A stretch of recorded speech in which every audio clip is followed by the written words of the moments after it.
ಬೆಳಗಾವಿ ಕೃಷಿ ವಿಜಿಲೆನ್ಸ್ ಉಪನಿರ್ದೇಶಕ ರಾಜಶೇಖರ್ ಬಿಜಾಪುರ ಅವರಿಗೆ ಬೆಳ್ಳಂಬೆಳಗ್ಗೆ ಲೋಕ ಅಧಿಕಾರಿಗಳು ಶಾಕ್ ಕೊಟ್ಟಿದ್ದಾರೆ. ಅಕ್ರಮ ಆಸ್ತಿ ಗಳಿಕೆ ಆರೋಪದ ಹಿನ್ನೆಲೆಯಲ್ಲಿ ಲೋಕಾಯುಕ್ತ ಪೊಲೀಸರು ರಾಜಶೇಖರ್ ಅವರ ಬೆಳಗಾವಿ, ಧಾರವಾಡ, ಹಾವೇರಿ ಮತ್ತು ಚಿತ್ರದುರ್ಗದ ನಿವಾಸದ ಮೇಲೆ ಏಕಕಾಲಕ್ಕೆ ದಾಳಿಯನ್ನು ನಡೆಸಿದ್ದಾರೆ.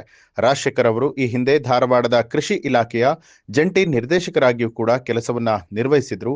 ಧಾರವಾಡದ ಕೆಳಗೇರಿ ಹಾಗೆ ಸನ್ಮತಿ ನಗರದಲ್ಲೂ ಕೂಡ ಮನೆಯನ್ನ ಹೊಂದಿದ್ದು, ಲೋಕಾಯುಕ್ತ ಎಸ್ಪಿ ಸಿದ್ದಲಿಂಗಪ್ಪ ಅವರ ನೇತೃತ್ವದಲ್ಲಿ 2 ಮನೆಗಳ ಮೇಲೆ ದಾಳಿ ನಡೆಸಿದ ಅಧಿಕಾರಿಗಳು ಶೋಧ ಕಾರ್ಯವನ್ನು ನಡೆಸಿದ್ದಾರೆ.